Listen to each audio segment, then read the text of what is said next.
ये जो मिट्टी रूपी बर्तन है, इसमें परमेश्वर ने पवित्र आत्मा उंडेला है। छोटी छोटी बातों में मत लड़ने जाओ हर किसी से। Do not go to fight with people over little things. क्या लोग आपके बारे में बोलते हैं, What क्या people say अफवाहें about फैलाते हैं। जो परमेश्वर ने आपको दिया है वो बहुत कीमती है। What God has given to you is extremely precious. अगर आपका ध्यान उस लक्ष्य की तरफ है जो परमेश्वर ने आपको दिया है, आपको फर्क नहीं पड़ेगा लोग आपके बारे में क्या बोलते हैं। आप लड़ने जा सकते हो, You can go to fight people, मगर वो छलका दोगे जो कीमती परमेश्वर ने आपको दिया है। but then you will spill that oil, that precious that God has given to you. किस किस को जस्टिफिकेशन दोगे आप? Who all will you go and justify? असल बात ये है, The real thing is, यीशु ने कहा जब उन्होंने मेरी निंदा करी तो तुम्हारी भी करेंगे। Jesus said they hated me, they criticized me, they will also criticize you. मगर आप देखोगे वो कभी लड़ने नहीं गया। But he never went to fight his case. आप चुप रहो, You stay quiet. परमेश्वर को आपका जवाब देने दो। Let God answer on your behalf. जब आप लड़ोगे If you will go and तो fight, परमेश्वर चुप रहेगा। then God will be quiet. जब आप चुप रहोगे When you will be तो quiet, परमेश्वर लड़ेगा। then God will fight on your वो behalf. कहता है युद्ध तेरा नहीं है, He says the battle doesn't belong to you. युद्ध यहोवा का है। The battle belongs to the Lord. Amen. Amen. Can you give a loud praise to Jesus? क्या आप जोर से यीशु की स्तुति कर सकते हैं? Come on. The best praise to our Lord Jesus. सबसे उत्तम स्तुति हमारे प्रभु यीशु मसीह के लिए। You can do better. इससे बढ़िया कर सकते हैं आप।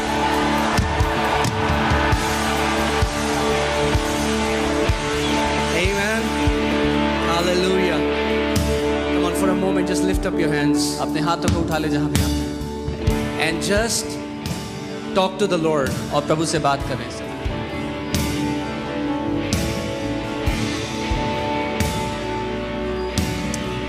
Hallelujah. Just speak to Him. उससे बात करें इस समय। Just tell Him, Lord, I have come to hear your voice. उससे कहें प्रभु मैं आपकी आवाज को सुनने के लिए आया हूँ। Jesus said, यीशु ने the कहा dead will hear my voice and they will come alive. जो मृत हैं वो मेरी आवाज को सुनकर जिंदा हो जाएंगे। As you hear the voice of the Lord today, आज जब आप प्रभु की आवाज को सुनते हो, every dead thing in your life comes back to life in Jesus' name. आपके जीवन में हर एक मरी हुई चीज वापस जिंदा होती है यीशु के नाम में। Your dead body organs will come back to life in Jesus' name. आपके शरीर के मरे हुए अंग वापस जिंदा किए जाते हैं आज यीशु के Your नाम dead में। relationships will come back to life in Jesus' आपके name. मरे हुए वो रिश्ते आज वापस किए जाते हैं जिंदा यीशु के नाम में। Your dead businesses are coming back to life. आपके मरे हुए बिजनेस वापस जिंदा किए जाते हैं आज यीशु के नाम में। Your dead dreams and visions are coming back to life. आपके मरे हुए स्वप्न और दर्शन आज जिंदा किए जाते हैं यीशु के नाम में। Today the Lord is breathing His spirit of life over you. आज परमेश्वर अपना जीवन का आत्मा आपके ऊपर फूंक रहा है। Hallelujah. Come on, give Him praise. उसकी स्तुति करें, Give Him praise. उसकी Give Him स्तुति praise. करें, उसकी स्तुति करें। He is worthy. वो योग्य है, He is holy. वो पवित्र है। Hallelujah. Amen. Amen. Amen. Come on. Tell your neighbor today is my day. अपने पड़ोसी को कहें आज मेरा दिन है।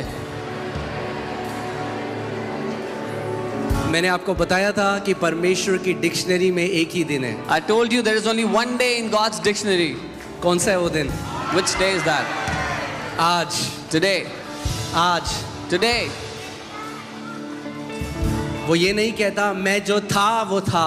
He doesn't say I was who I was. वो नहीं कहता मैं जो होऊंगा वो होऊंगा। He does not say I will be what I will वो be. कहता है मैं हूँ जो मैं हूँ। But he says I am what I am. Amen. Amen. That great I am is your God. वो महान परमेश्वर ही आपका परमेश्वर है। Amen. Amen. जो उसने बीते समय में करा What he did in the times past, वही वो आज करेगा। he will do it today. और जो वो आने वाले कल में कर सकता है वो आज भी कर सकता है। And what he can do in the days to come, he can do that today as well. Amen. Amen. So sit with expectations. महान उम्मीद लगा करके आज बैठे हैं यहाँ पर। Say the word is for me. कहें वचन मेरे लिए है। Say the word is for me. बोले वचन मेरे लिए है। Amen. You can be Amen. seated. आप बैठ सकते हैं अपने स्थान पर। Let me just pray and then we'll go to the word. मैं प्रार्थना करता हूँ फिर हम वचन में जाएंगे।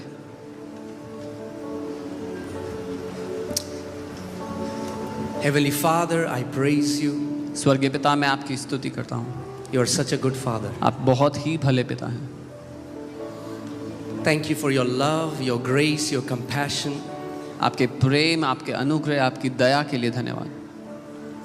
Thank you, Father, धन्यवाद पिता, for your written word. आपके लिखित वचन के लिए। Thank you for your mighty Holy Spirit. धन्यवाद आपके महान पवित्र आत्मा के लिए। Thank you, Father, that today there shall be a turnaround in many stories today. धन्यवाद पिता के आज बहुतेरों की जिंदगी की कहानी बदलने वाली है यीशु के नाम में, Because of the word that is sent to them. उस वचन के कारण जो उनके लिए आज भेजा जाता है, In Jesus' name. यीशु के नाम में। Amen. आमेन।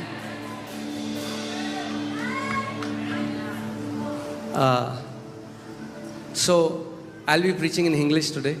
मैं इंग्लिश में प्रचार करूंगा आज, क्योंकि बिकॉज जब मैं हिंदी में प्रचार करता हूँ तो हमारा इनबॉक्स भर जाता है कि हमें हिंदी नहीं आती, आप क्या कर रहे हैं। when I preach in Hindi, I receive so many messages saying we don't understand Hindi, what are you doing? और जब मैं इंग्लिश में प्रचार करता हूँ तो लोग बोलते हैं आप हिंदी में प्रचार क्यों नहीं When I preach in English, people say why don't you preach in Hindi? तो मुझे ऐसा लगता है एक पाँव इधर है और I एक पाँव feel उधर like I have one foot here and the other foot there. है। तो मैंने कहा So I दोनों said- साथ में करते हैं। I said I'll do it together, both of them. Amen. Amen.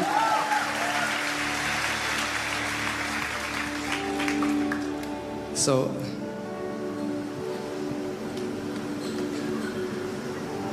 आज हम लोग एक नई सीरीज शुरू कर रहे हैं We're starting a new series today. और इस पूरे महीने हम लोग इस सीरीज को से सीखेंगे And this entire month we will learn through this series. और ये बहुत पावरफुल रहने वाला है। And it's going to be a very powerful series for us. Amen. Amen. और ये सीरीज है working with God. And the series is परमेश्वर के साथ काम करना। बहुत सारे मसीह केवल ये जानते हैं कि परमेश्वर से भीख कैसे मांगनी है, ये नहीं जानते कि उसके साथ मिलकर काम कैसे करना है। Many believers know how to beg God, but they don't understand how to work with God. परमेश्वर ने भिखारियों को जन्म नहीं दिया, God has not given birth to beggars. पुत्रों को जन्म दिया है, He has birthed sons. अपनी संतानों को जन्म दिया He है। has given birth to his own children. और कोई भी ऐसा व्यक्ति नहीं है जो चाहता है कि उसकी संतान उससे भीख मांगे। And no person wants that their children should beg from them. Amen. तो परमेश्वर भी नहीं चाहता आप उससे भीख मांगे। So neither does God desire that you would beg from him. परमेश्वर चाहता है कि आप सीखें कि उसके साथ मिलके उस पार्टनरशिप में आप कैसे कार्य कर सकते हैं। God wants you to learn how you can partner with him and work with him. Amen. So आज की जो सीरीज है जो है वो है working with God. So today's series is working with God. परमेश्वर के साथ काम करना. Amen. So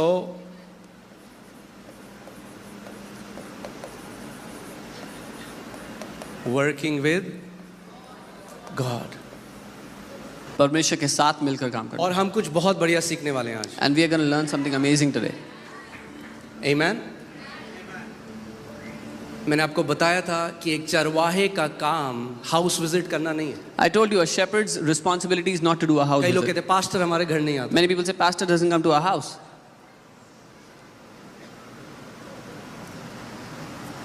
पास्टर का काम हाउस विजिट करना नहीं है। It's not the pastor's role to do house visits. Shepherd का या चरवाहे का मेन काम है, सबसे नंबर 1 काम है ज्ञान और बुद्धि में बढ़ाना उस कलीसिया को। The first responsibility or role of a shepherd is to make the congregation, make that church grow in wisdom and understanding. और मैं आपको एक बात बता दूं, आप दुनिया के सारे पास्टरों को अपने घर में बुला लो, चिकन बिरयानी खिला लो, चाय पिला लो, बिस्किट खिला लो, मगर अगर परमेश्वर के वचन में नहीं बढ़ोगे तो कुछ फर्क नहीं पड़ेगा। And even if you call all the pastors of the world into your house, give them a good treat and not understand the word, not grow in the wisdom and the understanding of the word, nothing in your life will change.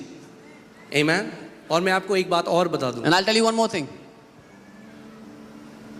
सबसे जरूरी है जो spiritual mentorship होती है। The most important thing is spiritual mentorship. जब आप एक जो व्यक्ति जो अगुआ परमेश्वर ने आपके लिए रखा हुआ है, आपको उनके साथ पर्सनल टाइम बिताने की भी जरूरत नहीं है। आपको सबसे इंपॉर्टेंट जो ग्रहण करना है वो है परमेश्वर का वचन जो सिखाया जाता है। The most important thing that you need from your spiritual mentor is not to spend time with them personally, but to learn the word that they teach you. Amen. Amen. आप जानते हैं यहूदा जूडस प्रभु यीशु मसीह के साथ था, जानते हैं कितने लोग? How many people know that Judas was with Jesus all that time? साथ में था, He बगल में was था, with him, right next to him. साथ में खाना खाया, He would eat with him. साथ में 3 साल रहा, 3 years he stayed with जहाँ him. यीशु मसीह गए वहां गया, Wherever Jesus went, he So also साथ went. में था. So he was with him. और तब भी यीशु मसीह को बेच दिया. And even then he sold Jesus off. और पौलुस And कभी Paul. यीशु मसीह को नहीं देखा, Apostle Paul never saw Jesus, मगर उसने उस प्रकाशन को ग्रहण किया but जो he परमेश्वर से received आता the revelation that came from God. है. और one of the greatest apostle बन गया, और वो सबसे महान, one of the greatest apostles he became. जिसने कभी यीशु के साथ फिजिकली नहीं चला फिरा, The one who never walked physically with Jesus, मगर उसने वचन को ग्रहण किया. but he received the word that came from him. सबसे इंपॉर्टेंट आपके जीवन में है वचन को ग्रहण करना. The most important thing in your life is to receive the word. आमेन. आपकी आत्मिक परिपक्वता, कई लोग क्या करते हैं ना, वो अपना रिज्यूमे बनाते हैं. Your spiritual maturity. Many people, they try to build their own resume. कई बार लोग मुझसे मिलने आते हैं, Sometimes people come to meet कहते me हैं मैं and they परमेश्वर say, के इस दास को जानता हूँ, oh, I उसको know जानता हूँ. this man of God, I know तो that जब man वो of ऐसा God. बोलते हैं ना, मैं अंदर से ऑफ हो जाता हूँ. So when they speak like that, I get turned off inside. जो इनसिक्योर होता है ना अपनी पहचान में, जो मसीह में है, वो इन चीज़ों से अपनी पहचान बनाने की कोशिश करता है. मैं फलाने को जानता हूँ, मैं फलाने के यहाँ गया था, तो क्या फर्क पड़ता है? Someone who is insecure in their identity in Christ, they find their identity by the people they know. Oh, I know this man, I went there, I met him. How does it matter? आप किस मनुष्य को जानते हो उससे क्या फर्क पड़ता है? कि आप उस मसीह को जानते हो जो आपके अंदर है, वो सबसे इंपॉर्टेंट चीज़ है. Whether you know any man or not is not important, but if you know the Christ who lives in you, that is the most important thing. अगर आप मसीह में सिक्योर हो, आप अपनी रिज्यूमे बनाने की जरूरत नहीं है लोगों के सामने जाने. If you are secured in Christ, you will not have to build up your resume before people. आपके कामों को देखकर, परमेश्वर ने कहा आपके फलों को देखकर लोग पहचान लेंगे आप कैसा पेड़ हो. People will see the fruits in your life and they will know exactly what kind of tree you are. कभी देखा है आपने सेब का पेड़ चिल्ला रहा है, hello, Have you ever seen an apple tree crying out, hello? ताजे ताजे सेब, Fresh apples! आ जाओ. Come! नहीं, No. फल को देखते हो आप, You see the fruit on it जान लेते हो. and you know. Amen. Amen? मैं ये प्रार्थना करता हूँ कि आपके फल लोगों को बता दें कि आप जीवित परमेश्वर के हो. I pray that your fruits will tell the people that you belong to the living God. आपका जीवन फलों से ऐसा लदा हुआ हो कि जो भी आपको देखे आपके पिता की महिमा करे. May your lives be so loaded with the fruits of God that whoever sees you will glorify your Father in heaven. आमेन. सो जो इंपॉर्टेंट चीज है उस पे इंपॉर्टेंस देनी है. कई लोग जो ट्रिवियल चीजें हैं उस पे इंपॉर्टेंस देते हैं. So we have to give importance to the things that are important. Many people give importance to trivial matters. जब आप कलीसिया आते हैं, When you come to the church, मत देखो कारपेट कौन से कलर की है, फर्क नहीं पड़ता. don't look at what color the काली है, carpet पीली is. है, लाल है, नीली है, उससे आपके आत्मिक जीवन को नहीं पड़ेगा. मगर जो वचन बताया जाता है, अगर आप वो ध्यान धरकर सुनो, उसको ग्रहण करो एक अच्छे हृदय से, तो एक ऐसा पेड़ बनोगे जिसके अंदर फल लदे हुए हैं. It doesn't matter what color the carpet is, but if you will intently hear and receive the word that is taught, you will become a tree that has fruits. आमेन. कुछ लोग आते हैं कलीसिया में, मैं अभी वचन में नहीं, ठीक है ना, मैं फ्लो कर रहा हूँ, उसके बाद जाएंगे वचन में. Some people when they come to church, सबसे पहले वो देखते हैं, अरे उस बहन ने सर नहीं ढका हुआ है, उसने कैसे कपड़े पहने हुए. the, इसको बोलते हैं आत्मिक वेला. the first thing they see is that sister is not covering her head. What kind of clothes is that person wearing? जिसके पास कुछ काम नहीं है ना, जो बिना उद्देश्य के कलीसिया से आया है ना, वो यही करेगा. This is a purposeless person, a purposeless believer who has no purpose in life in coming to church. मगर जो एक विशेष लक्ष्य के साथ आया है, मैं आत्मा में बढ़ने के लिए आया हूँ, मैं अपना वचन ग्रहण करने आया हूँ, मैं चंगाई लेने के लिए आया हूँ, प्रभु आज मैं अपने जीवन में एक बदलाव के लिए आया हूँ. आपका ध्यान और कहीं नहीं होगा, आप कहोगे प्रभु आज मेरा दिन है. But anyone who comes with this purpose that Lord, I want to receive your word, I want to grow, this is my day, they will not pay attention to anything else but the word. कई मुझे message आते हैं, आप stage से ना ऐसे हाथ के साइन मत बनाया करो, वो अलग अलग साइन है. मैं कहा यार, I get many messages, don't make such hand gestures on the stage, they mean different things. बांध दो मेरे हाथों को. Come and tie my hands. इसको बोलते हैं आत्मिक वेले लोग, जिनके पास कुछ काम नहीं है, This is- तो वो कमियां निकालते हैं. This is people who have no purpose and then they find faults in everything. आप आत्मिक वेले नहीं हो। Don't be, you are not spiritually purposeless. आमेन।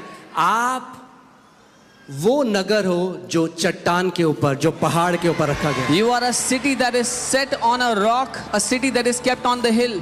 आमेन। मैं आपको एक कहानी बताऊंगा, उसके बाद हम लोग वचन में I'll जाएंगे। tell you a story, we'll go to the word then. मगर इस कहानी के ऊपर दृष्टांत है, ये कहानी नहीं, एक दृष्टांत है, इसके पीछे एक मॉरल है, But there is a moral behind the story. एक सीख है। There's a lesson. दो देशों के राजा थे, There were two kings of different kingdoms. और एक देश का जो राजा था उसने दूसरे देश को हरा दिया और उस राजा को बंदी बना लिया।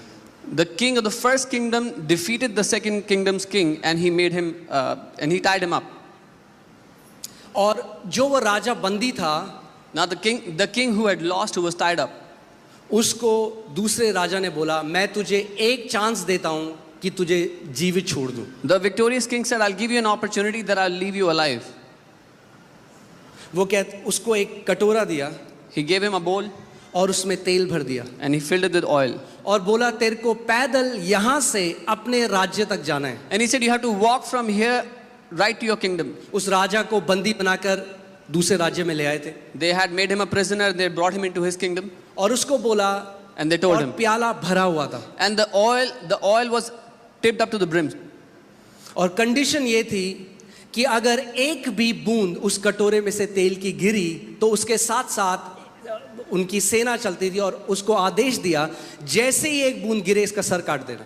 And there was a condition that if even a single drop of oil falls, there were soldiers walking with that king. They were commanded to kill him immediately. और उन्होंने अपने नगर के लोगों को ये आदेश दिया कि जब ये राजा जाता है अपने देश में, इसकी खूब बेइज्जती करना, इसके लिए बुरा भला कहना। And they had instructed the people of their kingdom, when this king walks out of their kingdom, insult him, say mean and evil things to him. सो उस राजा को वो कटोरा दिया, उसमें जो तेल था, So they gave that bowl to that king, and there was oil in that bowl. और वो बड़ा ध्यान धर कर चलने लगा And he started to walk very carefully. और सारे लोग उसके लिए उल्टा सीधा बोलते And all the people were blaspheming against him. उसके लिए बोलते कि शर्म आनी चाहिए इस राजा को। They were saying he should be ashamed of ये himself. उसके परिवार के लिए बोलते हैं, They would say things about his family. गलत बातें, गंदी बातें उसके लिए Evil बोलते things they spoke about हैं। him. मगर वो बड़े ध्यान धर कर But he चलता was रहा, very careful and he kept एक walking. कदम दूसरा कदम One step, next करते करते उसको पूरा एक दिन लगा, मगर वो अपने राज्य में पहुंच गया। It took him one entire day, but he got into his kingdom finally, बिना एक बूंद गिराए। without dropping a single drop of तो oil. उसको वापस राजा के पास लाया गया So they brought him back to the king. और राजा ने उसको बोला था कि अगर एक भी बूंद नहीं गिरेगी तो उसको आजाद कर देगा, वापस उसका राज्य दे देगा। And the king had said, he had promised, if he doesn't drop a single drop of oil, he'll give his kingdom back to him. तो राजा ने उससे पूछा So the king asked, कि तुझे इतना लोग बोल रहे थे, that people were cursing इतनी you, गंदी गंदी बातें तेरी निंदा कर रहे थे, they were accusing you, saying evil things about you. तूने क्यों नहीं रिएक्ट किया? Why did you not react? उसने कहा, मैंने तो सुना ही नहीं, He said, I never heard anything, क्योंकि मेरा ध्यान इतना ज्यादा उस कटोरे में था because all of my focus and attention was there in that bowl, कि मुझे सुनाई भी नहीं दिया कि कोई मेरे बारे में क्या कह रहा that I could not even hear what people were saying about me. है। ये जो मिट्टी रूपी बर्तन है, इसमें परमेश्वर ने पवित्र आत्मा उड़ेला है। God has put his Holy Spirit in this earthen vessel. छोटी छोटी बातों में मत लड़ने जाओ हर किसी से। Do not go to fight with people over little things. क्या लोग आपके बारे में बोलते हैं, What क्या people say अफवाहें about फैलाते हैं, जो परमेश्वर ने आपको दिया है वो बहुत कीमती है। What God has given to you is extremely precious. अगर आपका ध्यान उस लक्ष्य की तरफ है जो परमेश्वर ने आपको दिया है, आपको फर्क नहीं पड़ेगा लोग आपके बारे में क्या बोलते हैं। If your attention is on that mark that God has given to you, that destiny, then it will not matter what people say about you. आप लड़ने जा सकते हो, You can go to fight people, मगर वो छलका दोगे जो कीमती परमेश्वर ने आपको दिया है। but then you will spill that oil, that precious that God has given to you. किस किस को जस्टिफिकेशन दोगे आप? Who all will you go and justify yourself to? यहाँ जो चंगाइयाँ होती हैं, मैं आपको बता नहीं सकता कितने कमेंट्स हमारे पास आते हैं। The healings that happen here, I cannot tell you how many comments we लोग receive. गालियाँ लिखते हैं, लोग People- उल्टी सीधी बातें करते हैं। People write cuss words, they write किस evil किस things. को हम बताएंगे कि भैया नहीं है, ये जेन्युइन प्रभु का काम है? किस किस को आप बताओगे? Who all will you go and justify to this is genuine और work of कब God? तक करोगे? And until when will you do this? असल बात ये है, The real thing is, यीशु ने कहा जब उन्होंने मेरी निंदा करी तो तुम्हारी भी करेंगे। Jesus said they hated me, they criticized me, they will also criticize you. मगर आप देखोगे वो कभी लड़ने नहीं गया। But he never went to fight his case. आप चुप रहो, You stay quiet. परमेश्वर को आपका जवाब देने दो। Let God answer on your behalf. जब आप लड़ोगे If you will go and तो fight, परमेश्वर चुप रहेगा, then God will be quiet. जब आप चुप रहोगे When you will be quiet, तो परमेश्वर लड़ेगा। then God will fight on your वो कहता behalf. है युद्ध तेरा नहीं है, He says the battle doesn't belong to you. युद्ध यहोवा का है। The battle belongs to the Lord.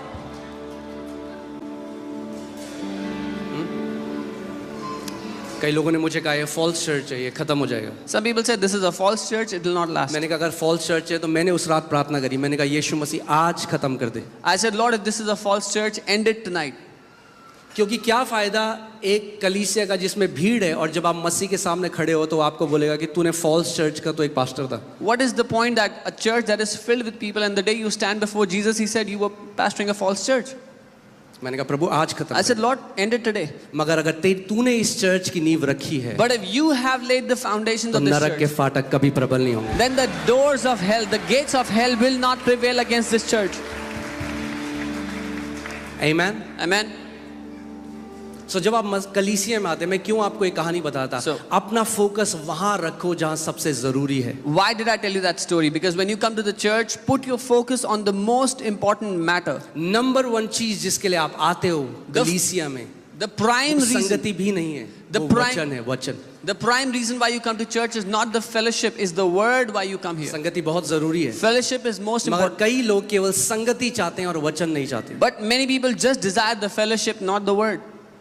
हमारा नंबर 1 प्रायोरिटी जीवन में है परमेश्वर का वचन। Our first priority in life is the word of God. मैं आपको इस बात को बता दूं, जितने मसीह परमेश्वर के वचन का सच में आदर करते हैं वो कभी भी जीवन की किसी परिस्थितियों के नीचे नहीं रहेंगे, वो हमेशा ऊपर ही रहेंगे। I can tell you this, all those believers who honor the word of God, they will never come under any circumstance. They will always rule above every situation. आमीन। तो चलिए वचन में चलते हैं। Let's go into the word. पहला कुरिन्थियों 3:9, 1 Corinthians 3:9. यहाँ पे लिखा है क्योंकि हम परमेश्वर के सहकर्मी हैं। It says here, for we are God's fellow workers. कौन है हम लोग? Who are we? God's fellow workers।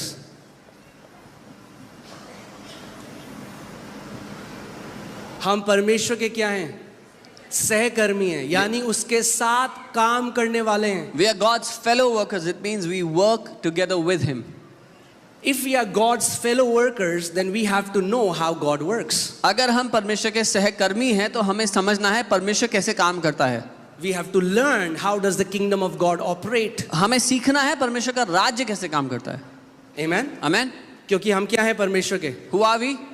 सहकर्मी, colleagues. The fellow workers, the colleagues of God. Isn't that amazing?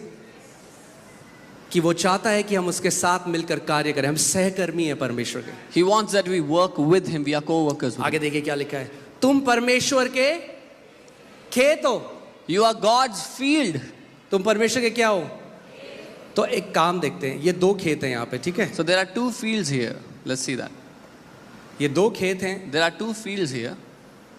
और एक भरा हुआ है फसल से, And one of the fields is filled with crops. और एक में थोड़ा थोड़ा And the थोड़ा other has sprinkles of crops. आप here क्या and हो परमेश्वर के? there. Who are you? खेत। The field of God. एक भरा हुआ है, फसल लहलहा रही है, One is filled with crop, with harvest, और एक में कुछ भी नहीं है। and the other has barely anything. इस खेत में किस चीज की कमी है? What does that field lack? हाँ, सीड। किसकी कमी है? सीड, यानी बीज, यस, बीज। It lacks seed. बीज की कमी है। It lacks seed. जब आप अलग अलग मसीहों को देखते हो, When you see different believers, किसी के जीवन में आप बहुत ज्यादा फल देखते हो, in one believer's life you see many किसी के fruits. जीवन में आप कुछ फल नहीं देखते। In one's life you barely find so anything. मसीह लोग क्या सोचते हैं, वो परमेश्वर है जिसने उसके साथ किया और मेरे साथ नहीं किया। So what believers think is God has done plentiful with him but not with me. वो सोचते हैं कि अगर किसी के जीवन में बहुत फल है वो परमेश्वर ने कर दिया और हमारे जीवन में उसने नहीं किया। They think if somebody has so much fruit in their life it is because God has done it for them and but not for me. परमेश्वर पक्षपाती नहीं है। God does not differentiate. वो He, प्रेम करने वाला परमेश्वर he's है। a loving God. आमेन। यहाँ पे जो खेत में कमी है वो ये है, What does this field lack? बीज। और Seed. मरकुस की पुस्तक मरकुस की चौथी पुस्तक में लिखा है कि बीज क्या है? परमेश्वर का वचन। In Mark 4, the word of God says, what is that seed? It is the word of God. यानी क्या डिफरेंस है दो मसीहों के अंदर? So what is the difference between two believers according to ध्यान this? से सुनिए, Hear carefully. कोई अच्छा मसीह और कोई बुरा मसीह नहीं है। There is no good believer and bad believer. फिर से मैं बोल रहा हूँ, I'll say it again. अच्छा मसीह और बुरा मसीह नहीं है। There is nothing like a good believer or a क्योंकि bad एक believer. बार जब आपने मसीह में आ गए, आप उसके लहू से धुले गए, आप उसकी धार्मिकता बन गए, आप पवित्र लोग हो चुके हो। Because when you are in Christ, you are washed with His blood, you are holy. सो अब कोई अच्छा मसीह और बुरा मसीह नहीं है। So there is no good or bad believer anymore. अब यह है कि खेत जिसमें बीज पड़े हैं और कुछ खेत ऐसे हैं जिसमें बीज नहीं पड़े। Now the matter is a field which is filled with seed and a field which has no seed. यानी अब आपका हार्वेस्ट परमेश्वर नहीं डिसाइड करता, आप डिसाइड करते। Which means God does not determine your harvest, you do it. आमेन। आप परमेश्वर का क्या हो? खेत हो। You are God's field. जब एक किसान खेत लेता है, क्यों लेता है खेत? When a man buys a field, why does he buy it? क्या चाहता है वो खेत से? What does a man want from his field? हाँ, फसल चाहता है। He wants a harvest. परमेश्वर क्या चाहता है आपसे? What does God want from you? फसल चाहता है। He wants a harvest. परमेश्वर फल चाहता है। God wants fruit in your Yeshu life. मसीह ने कहा इससे पिता की महिमा होती है कि तुम बहुत सारा फल फलो। Jesus said, by this the Father is glorified that you bear many fruits. यानी जब आप एक ब्लेस्ड जीवन जीते हो, So that means when you live a blessed life, यानी जब आप स्वास्थ्य में चलते when हो, you live in health, यानी जब आप धार्मिकता में बढ़ते जाते when हो, you keep growing in righteousness, क्या होता है? what happens? इससे पिता की महिमा होती है। The Father is glorified. जब लोग आपके जीवन को देखते हैं, When people see your life, तो यीशु मसीह ने क्या कहा? वो तुम्हारे जीवन को देखें और परमेश्वर पिता को क्या करें? Jesus said, let them see your life and glorify your Father in heaven. Amen. Amen. सो अगर मैं चाहता हूं, एक जो किसान है वो एक खेत में एक बारी बीज नहीं बोता। So a farmer does not sow the seeds in his field just one time. बार बार बीज बोता रहता है और कटनी करता रहता है, बीज Again- बोता रहता है और कटनी करता रहता है। यही मसीह जीवन भी है, बीज बो कटनी करो, बीज बो कटनी करो। Again and again, the farmer sows the seed and he reaps a harvest. He sows the seed, reaps the harvest. This is what the Christian life is. Sow the seeds in your heart and reap the harvest. परमेश्वर ने आपको अपना वचन दिया है जो उसका अविनाशी बीज है। Bible God has given you His word, which is His indestructible seed. अविनाशी बीज का मतलब वो कभी करप्ट नहीं हो सकता। Incorruptible seed, which can never be corrupted. अगर आप सच में एक कमिटमेंट के साथ परमेश्वर के वचन को अपने हृदय में बोते हो तो ऐसा नहीं हो सकता कि आपका जीवन ब्लेस्ड ना हो। If you intently sow the word into your heart, this is not possible that you will not live a blessed life. आमेन। वचन कुंजी है, The word is the key. वचन हमारे जीवन का आधार है। The word is the basis for our life. आमेन। हमारा नया जन्म भी परमेश्वर के वचन से ही हुआ है। Our new birth is according to God's word. आमेन। अब मैं आपको एक चीज बताना चाहता हूं, हम जब इस दुनिया में आए हैं, When we have come to this world, परमेश्वर का वचन पहला थेसलोनियंस 5:23 में हमें बताता है कि हम क्या है। परमेश्वर ने हमें अपने स्वरूप में बनाया, तो हम क्या हैं? हम एक आत्मा है। 1 Thessalonians 5:23, God has made us in His image according to His likeness. So हमारे first, पास प्राण है we are a spirit, we have a soul, और हम एक शरीर में रहते हैं। and we live inside a body. बोलिए, मैं एक आत्मा हूं, मेरे पास प्राण है और मैं एक शरीर में रहता हूं। Say, I am a spirit, I have a soul, and I live in a body. ये जो आप देख रहे हो ये आप नहीं हो, What you see, this is not you. आप एक आत्मा हो। You are a spirit. Amen. Amen. So Bible clearly differentiate करती है इन तीन चीजों के बारे में। So Bible clearly differentiates between these three things. सो जब एक बच्चा पैदा होता है When a child is born, तो सबसे पहले क्या सीखता है वो? what does he learn first? वो सीखता है अपनी बॉडी को कैसे, वो फिजिकल ट्रेनिंग करता है, He learns to physically train his body. जो हम कहते हैं मोटर स्किल्स। एक बच्चा जब पैदा होता है अपने हाथ हिला के देखता है, कुछ चीज़ पकड़ने की कोशिश करता है, अपने मुंह में डालता है सारी चीज़ें. Yeah, we call it motor skills. The child learns to use his fingers, tries to taste everything. वो क्या कर रहा है? वो फिजिकल ट्रेनिंग कर रहा है, अब सीख रहा है, ट्रेनिंग के द्वारा जा रहा है कि इस शरीर को मैं कैसे इस्तेमाल करूं. The child is physically training his body, so how he can use the body. Amen? और बच्चा बढ़ता जाता है, हल्के हल्के उसकी स्किल्स बढ़ती जाती है, मोटर स्किल्स बढ़ने लग जाती है, देखने की शक्ति, सुनने की, जो सारे 5 सेंसेस हैं बॉडी में, वो एक बच्चा यूज करना सीख जाता है. And the child becomes more and more proficient how to use these 5 senses, how to use his body. Amen? Amen?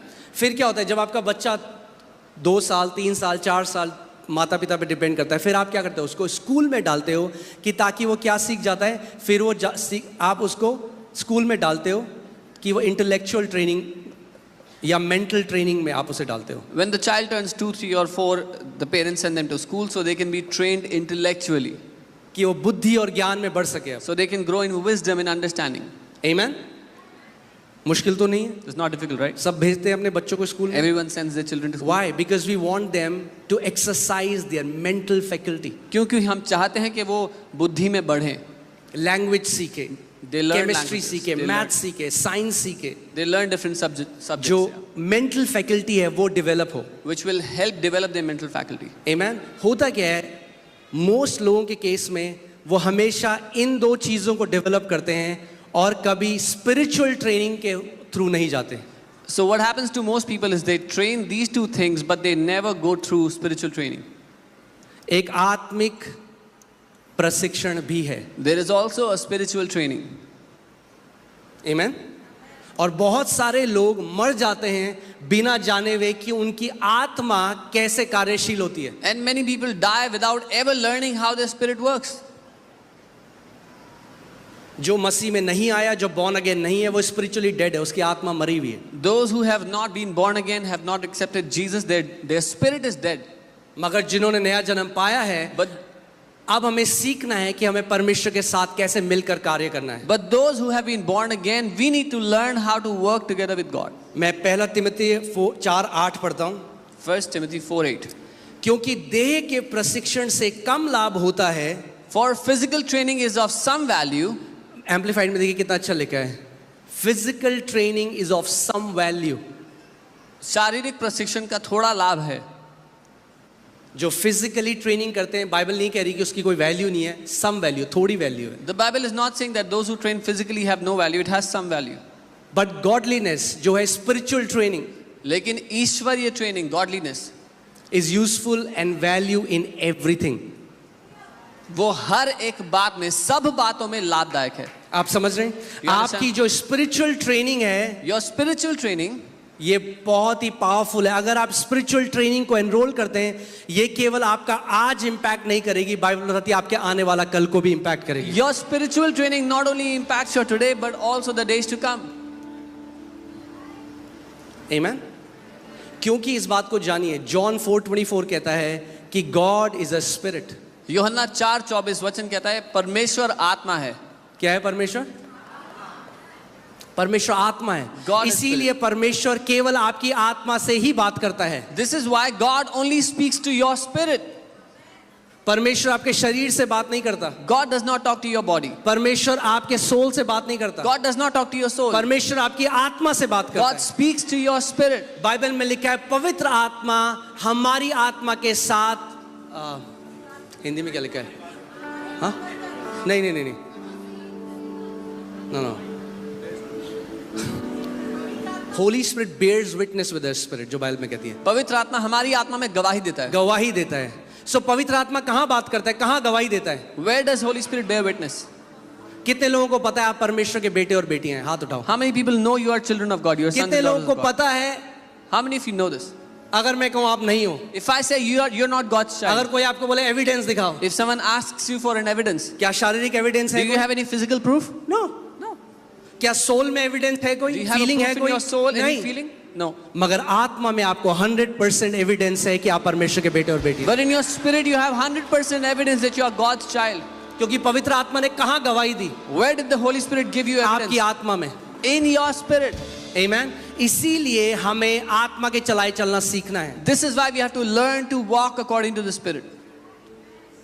अगर हमें परमेश्वर के साथ कार्य करना है तो हमें समझना पड़ेगा कि हम परमेश्वर के साथ कार्य अपनी आत्मा के द्वारा करते हैं. If we have to learn to work with God, we have to understand that it is by our spirit that we work with God. Amen. John 4:24 पढ़ते हैं. इसमें लिखा है परमेश्वर आत्मा है और अवश्य है कि उसकी आराधना करने वाले आत्मा और सच्चाई से आराधना करें. It says God is spirit and those who worship him must worship in spirit and truth.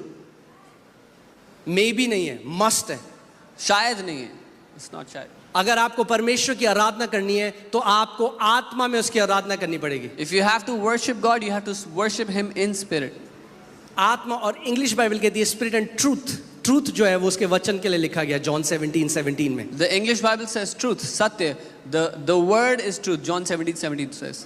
Amen. मैं आपको बता रहा हूं जो आपको सबसे इंपॉर्टेंट चीज जो आपको चाहिए वो है परमेश्वर का वचन. I'm telling you the most important thing you need is the word of God. Amen. और जब आप क्योंकि परमेश्वर के खेत हैं, जब आप वचन को ग्रहण करने लग जाते हैं, And because you're God's field, when you start receiving the word, क्या होता है? what happens? ऑटोमेटिकली आप फ्रूट्स को देखने लग जाते हैं. You start seeing fruits in your life आप जानते automatically. हैं जय में चलना मुश्किल नहीं है मसीह में. You know, it's not difficult to walk in victory in Christ. परमेश्वर क्या बोलते हैं, अक्कड़ बक्कड़ बम्बे बो नहीं करता किसी को ब्लेस करने के लिए. God does not pick and choose who he has to bless. कई लोग सोचते हैं कि परमेश्वर ने उसको कर लिया, मेरे साथ नहीं करा. Some people think, oh, God bless that guy, he did not do क्या it to आपने me. कभी ये सोचा कि उस व्यक्ति की भागीदारी क्या थी परमेश्वर के साथ? Have you ever thought about what did that person do or partner with God in? परमेश्वर तो सबको ब्लेस करना चाहता है और कर दिया है bless. God desires to bless each and everyone he मगर has कई blessed. मसीहों ने सीखा ही नहीं अपनी मिरास को ले लेना जो उनकी है. But many believers have not learned to take their inheritance which is already theirs. परमेश्वर कह रहा है ले लो, मैंने तुम्हें सारी आशीषों से आशीषित कर दिया है आत्मिक जगहों में. God is saying, take it, I have already blessed you with all blessings in the spiritual places. आप जानते हो आपकी सारी आशीषें भी कहाँ हैं? Do you know where all your blessings are? Spiritual realm में. In the spirit world. आपको परमेश्वर के साथ पार्टनरशिप करनी है कि आप उसको पृथ्वी पे ला सके. You have to partner with God to bring those on the earth. और यही कई मसीह नहीं जानते हैं. And this is what many believers don't इसीलिए know. जिंदगी भर भीख मांगते हैं. This is why they beg all their life. Prabhu they they they they they they Lord, क्यों give नहीं me, देता give me, परमेश्वर? give they me. They they. Why don't you give me, Lord? इसीलिए हमें सीखना है. So we So have to ये learn. जो सीरीज है So this series, इसमें हम सीखेंगे कि परमेश्वर जो एक अदृश्य आत्मा है उसके साथ आप कैसे सहभागी हो सकते हैं. in this series we will learn how God, who is an invisible spirit, you can learn to partner with him. क्योंकि अगर आपका बिजनेस में कोई पार्टनर है जिसको आप देख सकते हैं, जिसकी आप आवाज सुन सकते हैं, बहुत आसान है सहभागी होना. If you have a business partner whom you can see and talk to, it's very easy to partner with them. But if you have a partner that you cannot see, अगर आपका ऐसा पार्टनर है जिसको आप देख नहीं सकते हो, who's invisible, जो अदृश्य है, how will you partner with him? तो उनके साथ कैसे पार्टनर करोगे? You will partner with him through your spirit. अपनी आत्मा के द्वारा आप उनके साथ पार्टनर करोगे. Amen. Amen. Let's go to Proverbs 20.